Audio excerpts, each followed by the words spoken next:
नमस्कार, मैं हूं आपके साथ हेमंत कुमार और आज तारीख हो गई है 9 मई 2026 की।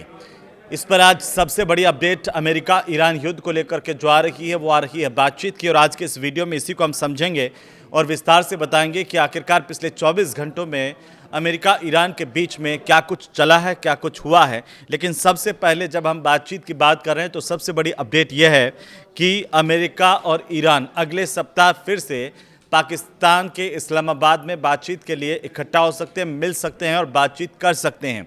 अगर बातचीत होगी, आगे निर्णय क्या होगा उसका इंतज़ार है। लेकिन फिलहाल ट्रंप ने एक बयान दिया और बयान क्या दिया। ट्रंप ने कहा कि ईरान के जवाब का अभी इंतज़ार है उन्हें। उधर से तेहरान से ये कह दिया गया कि न्यूक्लियर प्रोग्राम जो है वो नहीं रोका जाएगा। यानी कि तेहरान ने साफ साफ अमेरिका को कह दिया है कि जो न्यूक्लियर प्रोग्राम वो चला रहे हैं वो रोकेंगे नहीं। ये जो बात है, रोकने की जो मांग थी अमेरिका की, उसको ठुकरा दिया है। लेकिन अमेरिका और ईरान के बीच में जो तनाव है वो कम करने को लेकर के अगले सप्ताह पाकिस्तान में फिर से बातचीत शुरू हो सकती है। ये इस वक्त की सबसे अहम और बड़ी जानकारी है।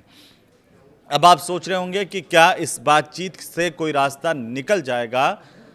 तो हो सकता है कि रास्ता निकले और हो सकता है कि रास्ता नहीं निकले। लेकिन उसके बाद की परिस्थितियां क्या है, उससे आगे अगर हम जाएं, उससे पहले वॉल स्ट्रीट की एक रिपोर्ट आई है और इस रिपोर्ट के मुताबिक जो दोनों देश हैं वो मध्यस्थों के ज़रिए एक समझौता पत्र जो है वो उस पर काम कर रहे हैं। दोनों देश एक ऐसा ड्राफ्ट समझौते का तैयार कर रहे हैं मिल करके, जिन पर बातचीत होनी है।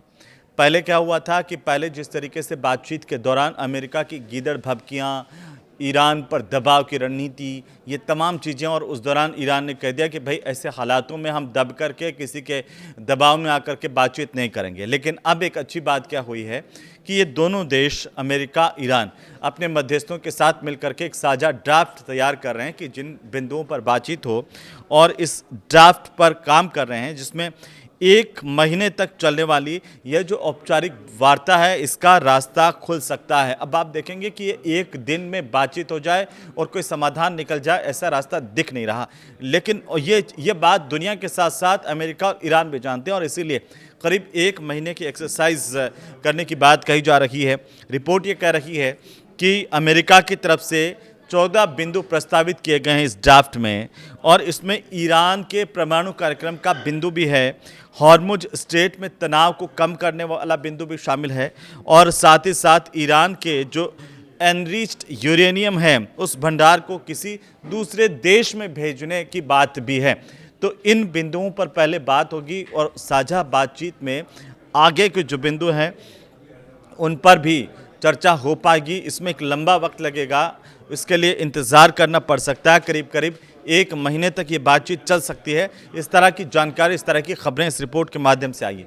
लेकिन आप दूसरी तरफ देखिए, जो अमेरिका है, अमेरिका के राष्ट्रपति डोनाल्ड ट्रंप ने ये कहा है कि ईरान की तरफ से उन्हें जल्द जवाब मिलने की उम्मीद है।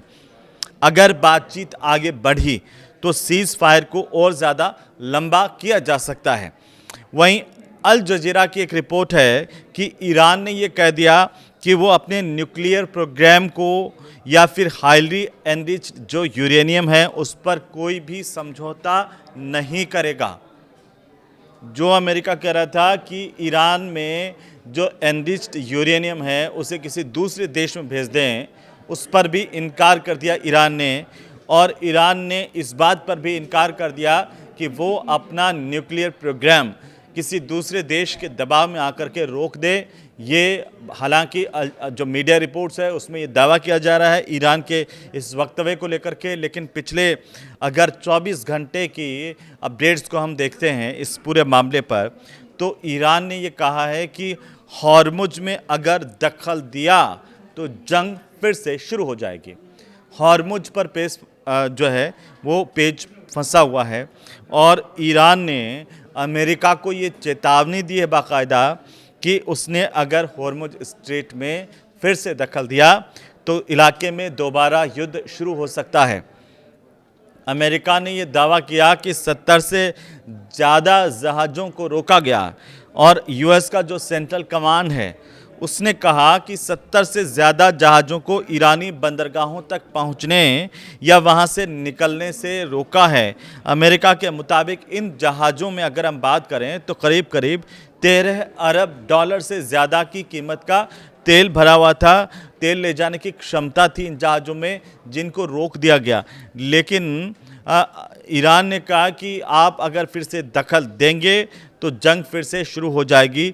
हॉर्मुज पर तनाव अभी उसी तरह से बरकरार है, आप ये मान के चलिए।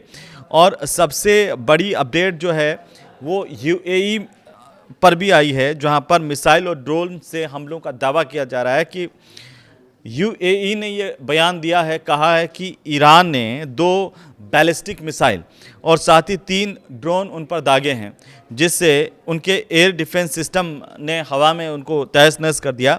इस हमले में 3 लोग यूएई में घायल हुए हैं, इस बात की भी जानकारी सामने आई है। अब आते हैं ईरान अमेरिका के बीच में ये जो 1 महीने का समझौता है वो क्या है, इस पर भी चर्चा हो रही है। रिपोर्ट से कह रही है कि 30 दिन तक संघर्ष रोकने और हॉर्मुज स्ट्रेट को व्यापारिक जो जहाज हैं उनके लिए खोलने के प्रस्ताव पर बातचीत अंदर खाने हो रही है। और परमाणु कार्यक्रम, एनरिच्ड यूरेनियम अभी भी एक संकट का विवाद बना हुआ है, ये बात अभी भी यहाँ पर फंसी हुई है। अगर आप देखें कि ईरान युद्ध से चीन पर भी इम्पैक्ट आया है। चीन पर क्या इम्पैक्ट आया कि चीन का आयात जो है 20% तक घट गया है और चीन की ऊर्जा सप्लाई इससे बाधित हुई है। अप्रैल में चीन कच्चे तेल का जो आयात है चीन में वो 20% तक गिर गया। और हॉर्मुज स्ट्रेट में जैसे जैसे तनाव बढ़ा उसके बाद जो टैंकर्स की आवाजाही प्रभावित हुई और चीन के कस्टम डेटा जो आए हैं उनके मुताबिक अप्रैल में देश ने 3.85 करोड़ मीट्रिक टन कच्चा तेल आयात किया। और ये जो स्तर है ये पिछले साल के मुकाबले 20% तक कम है और इसीलिए हम कह रहे हैं कि 20% तक ये जो आयात है चाइना का गिरा है। और चाइना के अलावा बाकी देशों को भी लगातार ये परेशानी पैदा हो रही है। लेकिन अब आते हैं सबसे बड़ी बात पर। बड़ी बात यह है कि क्या ईरान दबाव में आ जाएगा। जो ये एक्सरसाइज की जा रही है समझौते के ड्राफ्ट की, उसमें सबसे जो पहला पॉइंट्स है वो यही है कि ईरान जो है वो अपना परमाणु प्रोग्राम को रोक दे। ईरान इस पर सहमत नहीं है। ईरान इस बात पर भी सहमत नहीं है कि उसका जो एनरिच्ड यूरेनियम है वो किसी और देश को भेज दिया जाए। और तीसरा जो सबसे महत्वपूर्ण बिंदु है वो हॉर्मुज स्ट्रेट का है। तो ईरान ने इस पर भी कह दिया है कि अगर हॉर्मुज स्ट्रेट पर फिर से दखल अंदाजी की गई तो जंग फिर से शुरू हो जाएगी। तो इन हालातों में अभी फ़िलहाल लग नहीं रहा कि बातचीत किसी नतीजे पर पहुंचेगी जब तक ये 3 बिंदु अमेरिका छोड़ नहीं दे या इनसे पीछे नहीं हट जाए। तो देखना होगा कि आखिरकार इन 3 जो महत्वपूर्ण बिंदु हैं जिन पर पूरी दुनिया की नज़र है उन पर आखिर क्या बातचीत में कोई फैसला निकल पाता है, अंतिम सहमति अमेरिका ईरान के बीच में बन पाती है ताकि पूरी दुनिया में शांति बहाल हो सके, कायम हो सके। और जो भारत समेत आसपास के जितने भी देश हैं उनमें ऊर्जा ज़रूरतों को लेकर जिस तरह की दिक्कतें पैदा हुई उन पर भी लगाम लग पाए और आम आदमी को सहूलियत मिल पाए। ये वीडियो आपको कैसा लगा हमें ज़रूर से बताइए। नमस्कार।